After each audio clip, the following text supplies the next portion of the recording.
Jimbo Paris, and you are listening to The Jimbo Paris Show.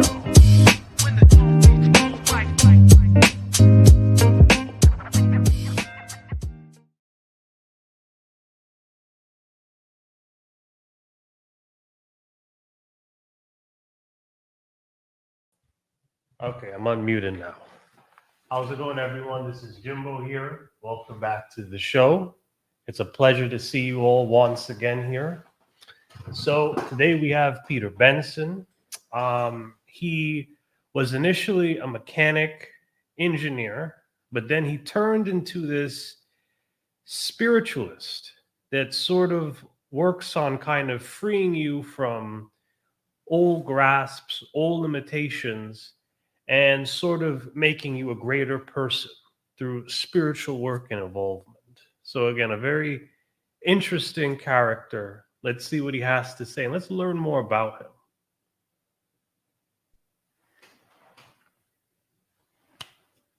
Good morning. Good morning. Wow, I love the background you have there. It's a nice blue hue. Thank you. That's we had some colored lights going, but that's our healing room with the Giza pyramid. We do healing work in there. Wow, okay. So the first question I have is kind of, can you give me a little bit of who you are, what you're about, and what your message is? Sure. Well, you talked about it a little bit. You know, I started off my career as a mechanic, and migrated over to engineering technician. Being a mechanic for 15 years and engineering technician for 20. What happened for me was I ended up going through a life change. Not necessarily a midlife crisis, but I had a family reorganization, if that was a better way of putting it. And after 20 years of that, I had to figure out who I was again. So at that point, what happened was as I started reading and understanding some other aspects of who we are, I ended up reading Michael Newton's books about Journey of the Soul. Brian Weiss's books about the same thing, near-death experiences, and Dolores Cannon's books about a bunch of regressions in people's spirits and the soul journey. So it kind of got me interested. It's like, okay, so we are far more than we understand. So, okay, got that. Um, and along this journey, I discovered Slim Sperling, and he found tensor technology. He coined the name tensor technology to a technology that was discovered back in 1957 by John Archibald Wheeler, a nuclear physicist in the Manhattan Project. So kind of a big guy in the nuclear physics. So he found this tensor ring, the ring technology, but he didn't have anything to do. He didn't know what to do with it. So Slim Sperling actually created something out of it, and this is where I came in and I understood this stuff. So my journey went from being a mechanic, understanding metals and torches and other stuff, engineering technician, more precision and measurements and documentation and stuff like that. And then utilizing all those aspects of me and on my spiritual path and the awakening I had by understanding what's going on. And then and understood Slim Sperling stuff and figured out how to make them. In the process of all that, I ended up having a Kundalini during that time frame as a kind of part of my awakening, and still looking for that again, but it just happened, so that's cool. Um, but it's just like one of those things where everything kind of fell into place for me to understand what's going on, and then the tensor technology came in, and then the next step was Archangel Metatron came in and told me to make some tools. Metatron. Oh, okay. Yeah. And then Michael, and yeah. From what I remember, isn't Metatron supposed to be an ascended angel in the Bible? Wasn't that once a human being, but then they ascended? One of the few, I think. Not sure about his path on that. I know he is from other documentation, he is also the master or controller or guide for the Akashic record. Um, to the point where he has his own sacred geometry, Metatron's cube. So it's just like he's Ah, Enoch. That's who I'm thinking about. Yeah, he ascended from Enoch, I believe. But yeah, that's a very fascinating mention with a specific angel. And I was also looking at this whole idea of copper tools, and it reminds me a lot of, if you're familiar with scalar or orgone energy and kind of how they use these sort of tools, or even Tesla, would sort of use these types of tools to tap into this type of energy. And sort of, how did you begin growing in these angelic origins of yours? How did that sort of begin as a child? Did you see angels or speak to them when you were younger? How did that work? no, actually, I grew up in the standard 3D environment, not understanding really any of it. I didn't actually understand who I was until after I kind of went through that awakening. Um, and what happened there was it was interesting. Um, you know, I got the Metatron message. So Metatron came in and told me to make these anklets to keep your frequency yours as we go through life, especially at these time frames, because the emotional energy and the energy in general is just so overwhelming. Metatron came in, it's like make anklets, use a tensor ring, use these 5 crystals, and put it in a copper mesh and make it happen. Um, and then from there, as I was rebuilding my life, I got together with Vivian Chauvet, and Vivian basically came in and says like, okay, when I see you, I see like an army of angels behind you, and they say they're your brothers, and I'm like, okay, and not believing that, and I've had a few other people tell me that, so I'm like, okay, so I guess I'm angelic source. Okay, that's cool, and that's where I found out that that's where my source is, and that's where my energies come from. Um, and being with Vivian is kind of interesting. I've given her my history as a teenager and all that. So it's like, yep, that fits perfectly for an angel when you're young. You're very, very rebellious. To that point, it's like, well, that works because that's where I was when I was younger. So yeah. Um, and I didn't know it at the time, but looking back at it, and it pretty much fits the bill for what the description of an angel incarnate in their path and what they go through. They're always looking for. When you're younger, you're more rebellious, and then as you mature, you end up trying to help, regardless of who it is. It's always been you always want to help somebody, and you want to be of service. So I've always been that way. Being a mechanic, I always wanted to help somebody, helping people fix their cars and fix this and stuff. That was my way of doing it at the time. Um, and the same thing goes with my relationships. I was also trying to assist and help bring people, my partners, up and help fix them. And never works that way, but that's what the plan was, and that's how I understood my looking. It was more reflective, looking back at things and understanding exactly where things were. And now I understand it. It makes a lot of sense. So now I'm just trying to really develop and understand who I am, and try to bring out the best of my source.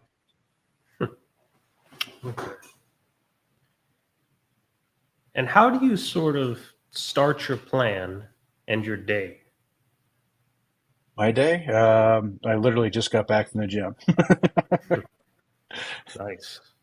um, let's see. So basically, get up, do my clean up the house, and yeah, buy you a coffee. I just poured the coffee. Got back from the gym, got my coffee, uh, and basically do my thing is go through the normal business type stuff, my emails and stuff like that, and then go in and uh, when I go out into the shop to actually build, that's when my messages come in from, let's say, like go out and I'll building a batch of, let's say, Archangel Michael pendants. That's when I get the message for the multi-dimensional pendant. And then somebody will request, well, I need you to make a post-traumatic stress pendant. And then from there, what I'll do is I'll go and do some work. And the next thing I know, I'll have the channeled message like, this is what it's made for. This is how you make it. So, yeah, this is basically, I get a lot of channeled messages from, the realms, the angelic, uh, on the energies required for the task that's been put to me, or whatever they want to come down and tell me what they want, what they want me to create. So my day basically goes in that form, along with, it's like I have three older teenagers, like 18, 20, 24. So I still have to deal with normal life along with Vivian and, my wife, and we do all of our stuff, and she's full time. So we do a lot of stuff every day. Another question I have is, do you love reading books by any chance? I used to read a lot more, until business kind of got in the way, and I get stuck behind a computer most of the time trying to figure out this and that, and do marketing and do video editing and do all these other things. Yes, I do. I need to actually start. I need to put more time aside now that I've actually gone into doing this full time. Set aside more time for reading. And what So do I've you read all sort of of, the lawyers. okay, okay. Uh, to go on more into that, what is your favorite book so far? My favorite book so far. That's a hard one. Um, because the books that I really enjoy are uh, the other side books, the Michael Newton, Brian Weiss, and Dolores Cannons. The reason is because it just gives you a view of something we can't see. It's something behind the veil. Um, my one of my I think it's actually two or three books in a row. It's one of Dolores Cannon's series. It's the Notre Dame series. Hmm. Where she's regressing a patient, and the next thing you know, they're the patient was incarnated at the time of Nostradamus, and they're walking into town where Nostradamus lived. And they didn't know this at the time, but they're walking through town. She goes, "Okay, where are you going?" "Oh, I'm going to class." And he's walking up, and he actually walks into the classroom where Nostradamus was teaching. And once they walk into the class, she tells the client, "Okay, now look around. What do you see?"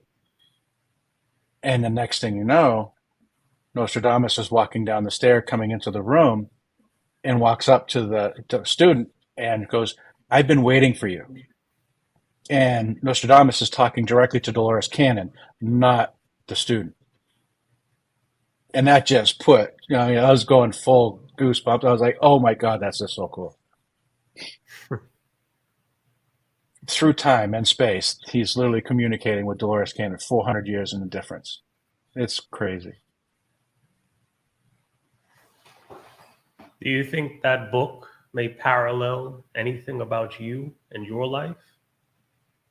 Um, I don't know. I know I have multiple lifetimes here, many lifetimes here incarnate on Earth. So, um, I know that there's few of the lifetimes that I can guess to, um, but I don't know if any of those. I can't definitively claim anything. I don't have any, direct uh, channeled information from my higher self or otherwise to understand which lifetimes. Um, so I'm kind of hoping for some more channeled information so I can actually utilize some of the information, um, from a past life that I know, where I was actually in Atlantis. And I was actually working on the dimensional bridges that everybody would be jumping through. And I was actually, it's like, we knew how to create them, we knew how to use them, we just didn't understand exactly how they functioned. So that was my job, was back then, was to actually try to understand the actual function. How does this work? The normal human, that's like, okay, I have to understand it. And for me, when I was a mechanic, that is exactly how I was. It's like, if I understood how everything worked, I can understand exactly how to make it fit, how to break it, fix it and make it do other stuff. So yeah, Okay, okay, it so that's fit. one connection there. And how do you Yeah. think that skill set you have as a mechanic and kind of engineering technician, how does that help with what you're focusing on right now? With the mechanic, it was metalwork. I was working with steel, cast iron, aluminum, copper, brass, working on with all the metals. So I got a lot of experience working with that. It made my hands extremely strong, very tough, durable at the time. Um, and working with torches and working with gases and stuff like that, and dealing with heat and all the tools. So it gave me a lot of experience working with my hands and working with tools. And then working with the engineering technician side of things, it got me into more understanding of documenting what you do, uh, being very precise, detail oriented, and making sure everything is exact. If you're trying to do something, you have to make it exact and replicate it. Because in engineering, if you're doing something, you have to be able to replicate the process multiple times. It's just one of the things you document so you can replicate it.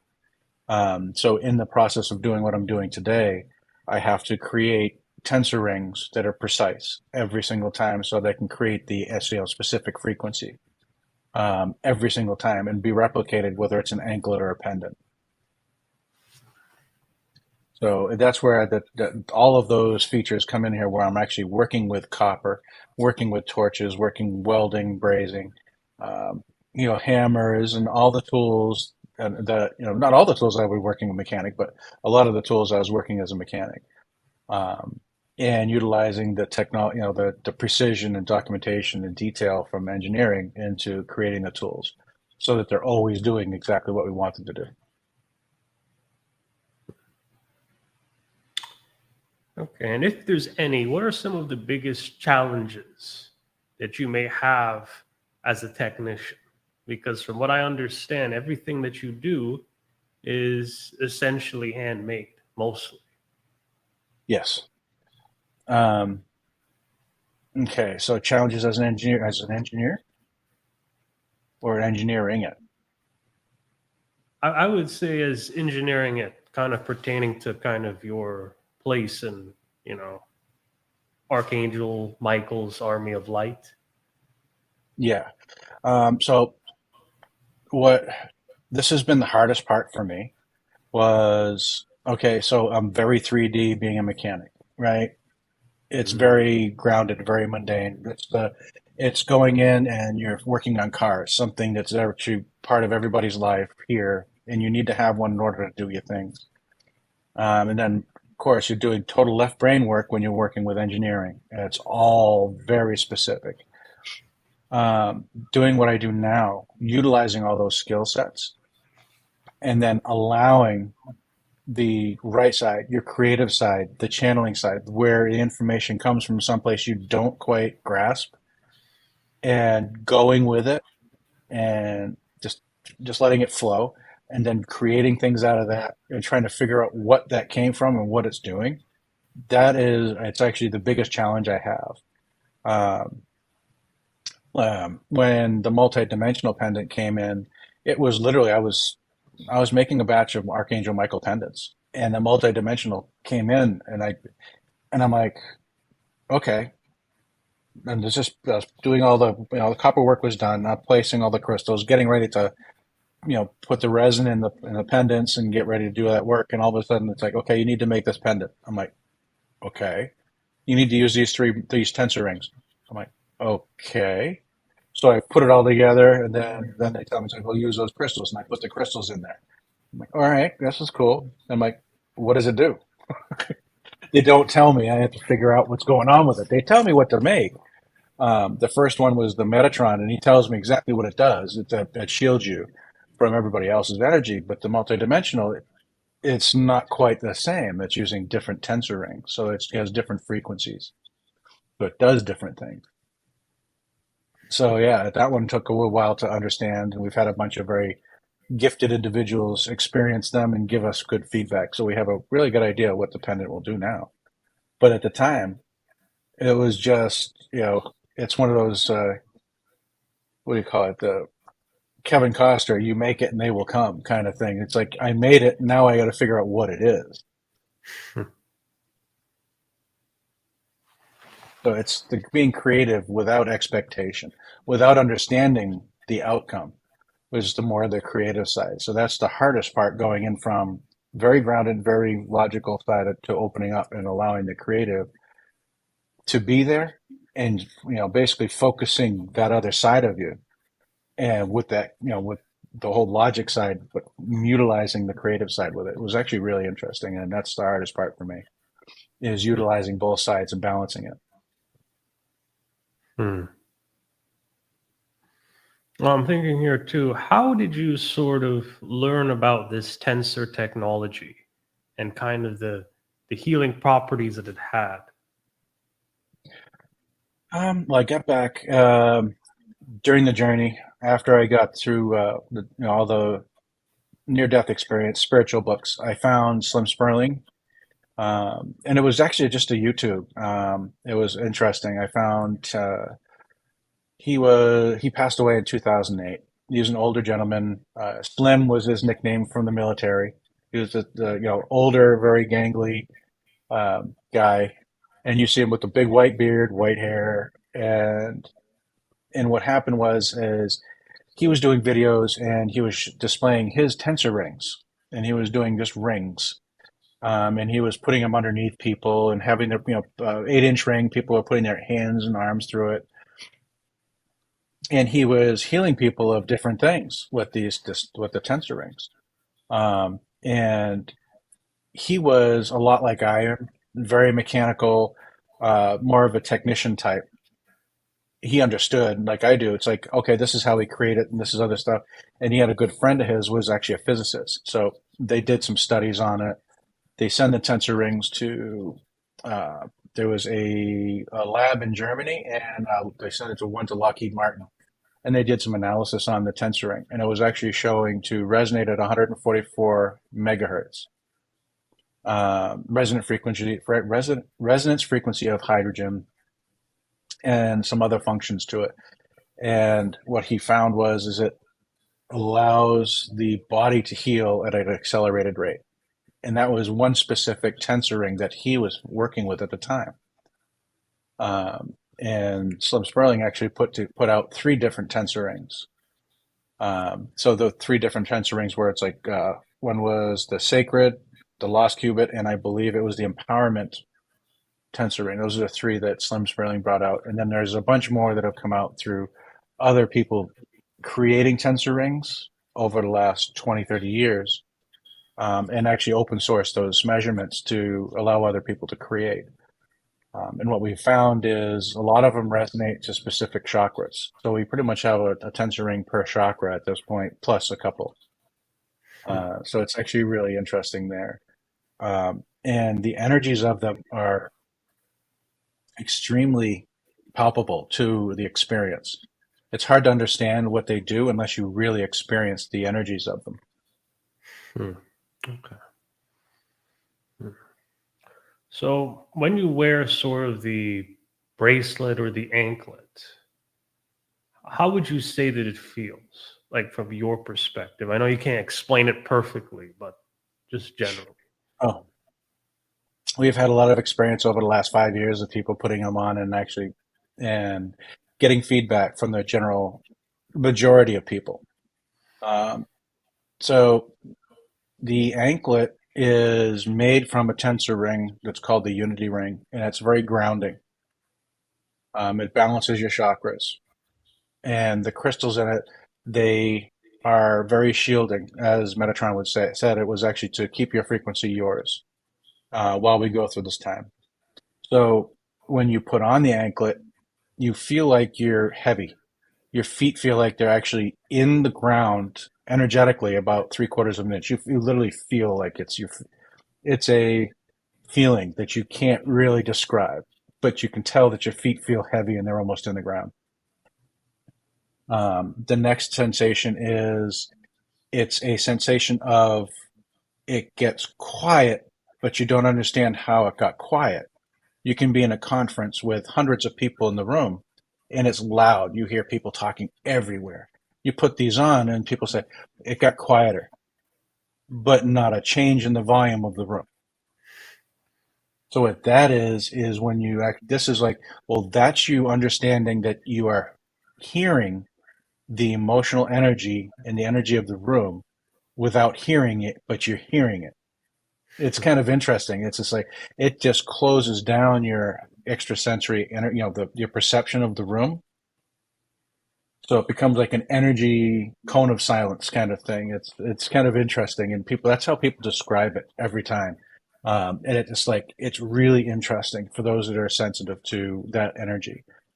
And what we do is it's like, okay, when I see people, it's like, do you, when you're going into like a big box store where, when people, a large store where there's a lot of people, do you, after 10, 15 minutes, need to get out of the building? It just feels like, "Ah, okay, I'm done. I need to get out."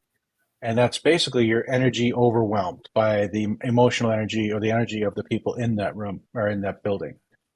It's because everybody's, has their own agenda at the time and you're overloaded because you're sensitive to it. And if people say yes, it's like, well, you're energy sensitive, whether you understand it or not. And the anklets will actually protect you from that. And we had a lady, I think it was 2019, who is extremely gifted at visualization of energies. So she could see the energy fields and she put the anklets on. And the way she described it was it's like when you put them on, if you visualize your energy torus, so you have the energy torus going around you and it's basically focused on your chakra system. And from there, that's the center of the torus. So you cap the top and bottom of that torus. Just plug it. So now your own energy is circulating inside of that field and you're not allowing any energy in. So you're not feeling the room and you're basically your own field turns into like a shield. So you're not feeling the environmental energies around you. And one of the interesting things is yes, it blocks off everybody, but you're not, it still allows you to intentionally reach out through that field and feel the energy if you choose to. So it's very intention based. So all of the tools that we've created with the Tensor technology and these crystals are very intention based to the point where um, when you put on the anklet, you basically tell it to reset all intentions or all energies on it, and then you tell it to go to full power. As odd as that sounds, in your mind, you can just think it and it just does it. And the next thing you know, it's just like people are like, whoa, that's cool. We had a young lady in, I think it was LA, it was like 6 months ago, 9 months ago, where she did that and she started bouncing back and forth. She was rocking back and forth. And she's like, okay, that's too much. And it's like, well, tell it to calm down. Just think it. Tell it to go down to your comfort level.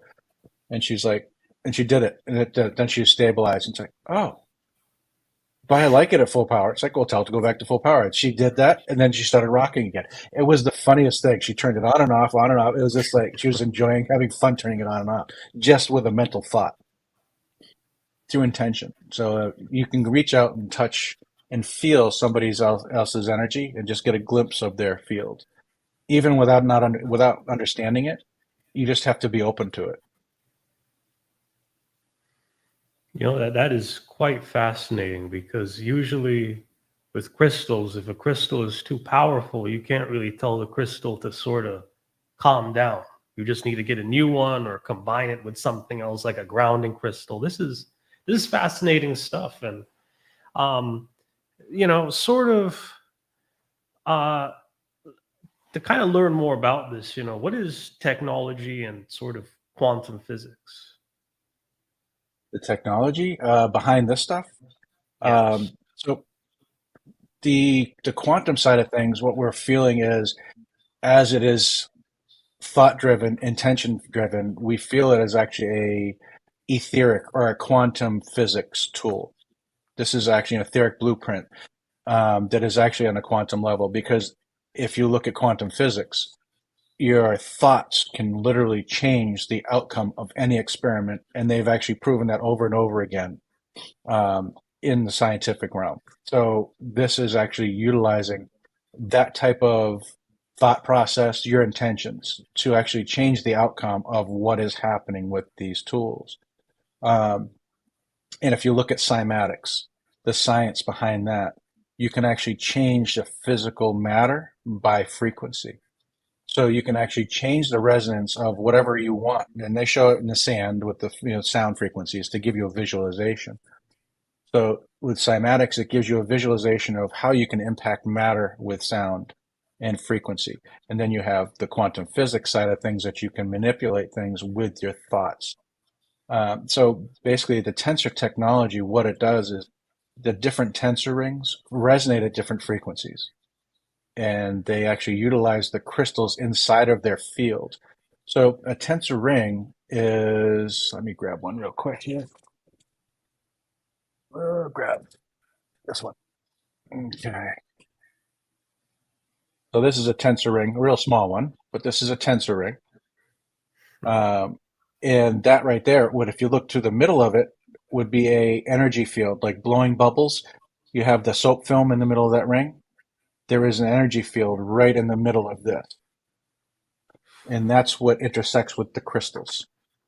And that energy field, that tensor field, that film of energy, when it intersects with the crystals, it absorbs or interacts or amplifies, per se, the crystals that are actually inside that field, and then it projects them out.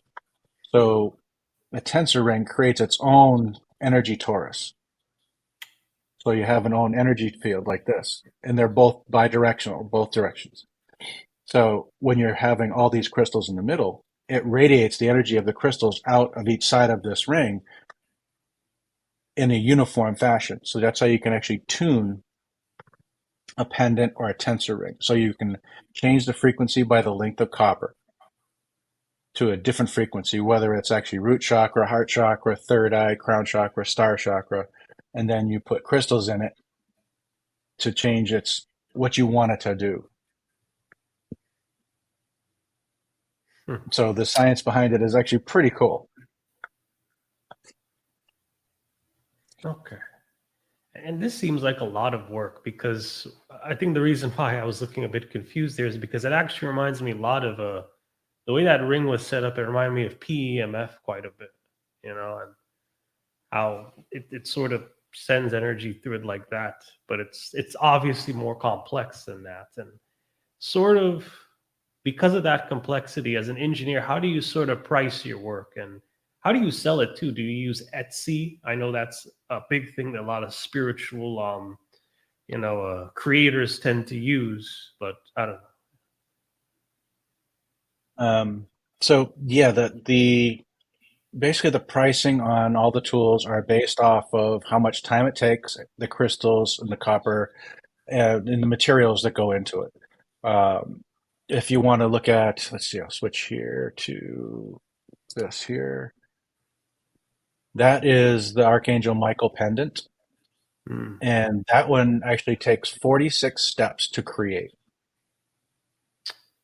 There's actually 46 steps in the creation of that tool. I actually I did it all out. I'm like, oh my God, I didn't realize there was that many. I just did the process and just made them. So that's how it create. That's what you're doing to create one of these. If you want, here we can do an experiment here. So if you want, try this. It's like, okay, so visualize that pendant right on your chest as if you're wearing it and it's hanging right over your heart chakra. So visualize it on your heart. Okay. Now visualize it there. Now tell it to reset and then tell it to go to full power.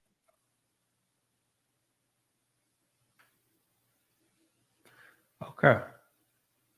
Yeah, I do feel something. Yeah.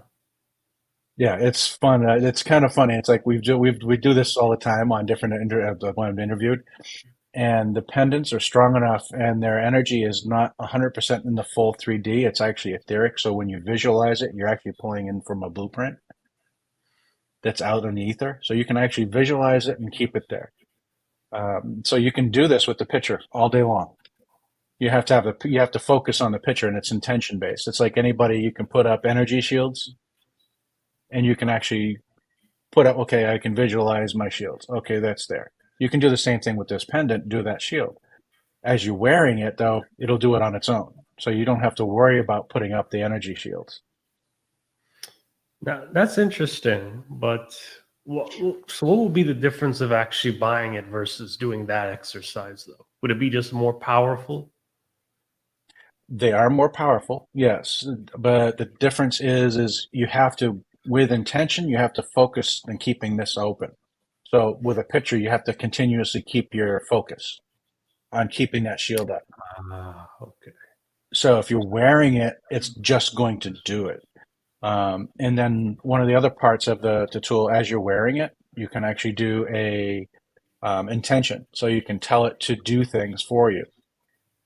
So you can tell it to help clear an energy or a blockage, or I want to work on, releasing the emotional energy of that event or this event, and you can tell it to do those things. And if you don't say with ease and grace, it'll actually pull it out in a hurry.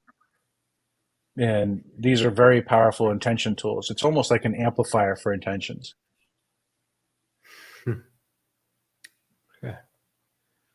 Now, that piece you showed me, is that the best piece that you've made or created, or which one would you consider your best piece? It depends on what you're looking for, truthfully. I'll put up the other screen again. So that's the Archangel Michael. Is the general, the tool that most people would use would be the Archangel Michael. It creates a shielding effect, so you're protecting your energy from everybody else. It's very calming. With the turquoise, the selenite, it clears your energy constantly. And green mica is a very emotional stone. So when you're wearing this, you actually feel very balanced. In general, you can go through most of your day just wearing the pendant and feel great. And it shields you. So you're very protected. And through the intention controls, you can do more with it. So that's Michael. The one that's actually the one I was talking about before was the multi-dimensional. That's this one here. That one is, this one allows you to do more on your spiritual side. This is a spiritual tool that allows you to go just a little bit further than you normally do or you're normally capable of. It allows you to just go a little bit further. It's like spiritual training wheels that give you a little bit more. So as you progress, it will go further with you. It grows with you. Um, it allows you to do, if you're there, it'll allow you to go and view timelines. It'll allow you to see past lives, future lives, parallel lives. And this one gives you a shielding effect, calming, clearing, and healing is like the Michael, but with a different frequencies as the tensor rings. So the tensor rings are what gives you the attributes to this pendant. This is the one that was channeled in while I was making Michaels. And so you can Okay. do the same activity with this one too and try to reset and go to full power. It's a different feeling.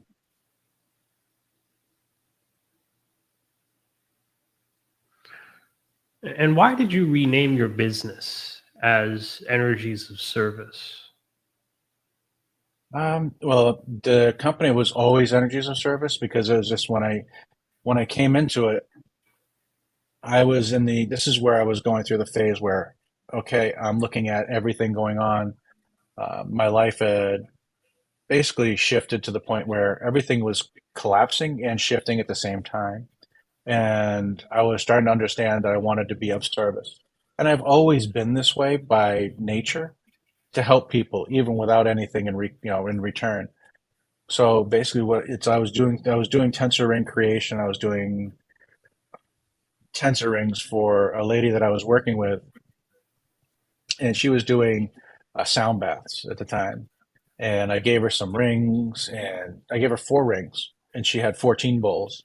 She experimented with the tensor rings, and the bowls started going louder and resonating longer and changing the sound of her bowls. So she texted me 2 days later, said, "Can you make me 10 more?"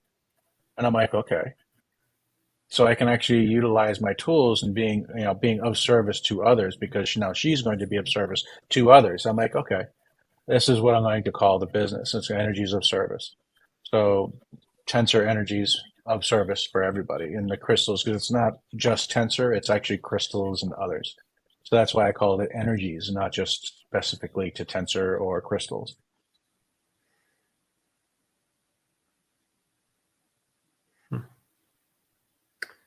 Okay. And again, this has been an excellent, excellent interview. And just to mention a few things here, do you have any words of advice you could give to the audience, and maybe any ways we could reach out to you and maybe help these people get these excellent tools and creations that you've made? Yes, actually, you got it up on the screen. That's the website, energiesofservice.com.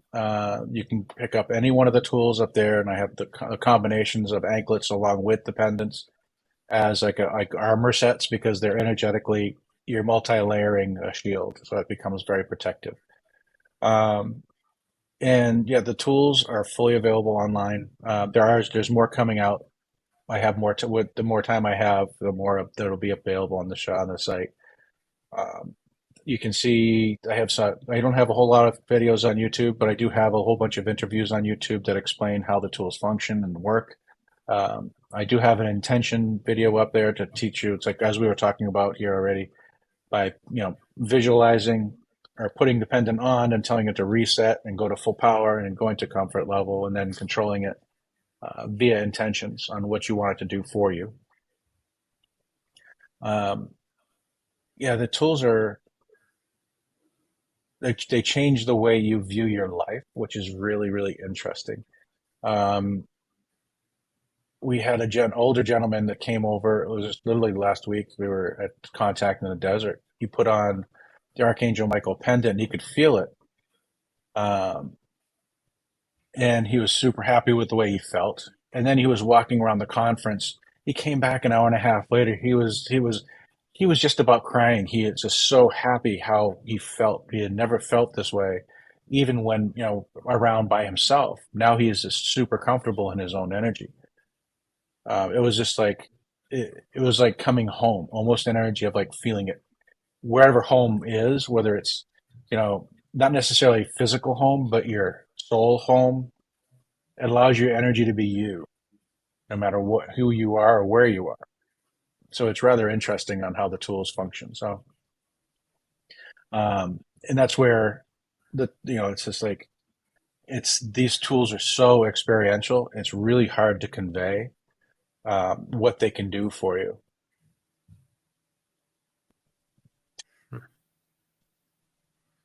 Okay. Okay. And Yeah. the ways people could reach you, do you have social media, any other platforms or website? Yes, well, you get the website, yeah, energiesofservice.com. If you look up Energies of Service, you can find me on Facebook, Instagram. Uh, you can find me under Peter Benson on LinkedIn as Energies of Service. I just created an account on Pinterest, which we're going to be working more in there. Um, I think that's about it. Probably more, but All right. um, yeah, but it's just I'm out there. But trying to keep up with all those is rather hard, as you know. There's so much of it, and there's so much time. Um, yeah, it's just one of those things. And one of the things I wanted to bring up is this one for those that a lot of people that we work with and that we bump into in our daily interactions. We end up seeing people that are actually working for the first responders, whether it's like police, fire, the call centers for them, or military, or veteran military, or anybody that's actually had heavy trauma or stress in their lives. That's what this pendant is. This is the Archangel Shamuel pendant. It's know who know to know yourself, and it's extremely powerful in a very calming environment to allow you to actually work through the emotions and the stress and the trauma. So this is one of those channeled messages to, basically get my logical mind out of the way and letting the spiritual side come through. And this is what came from that. All right. Well, thank you, Mr. Benson. This really has been a privilege. Check him out. Saw his website. Also, thank you for watching this show. I'll see you next time. This is the Jimbo Parish Show.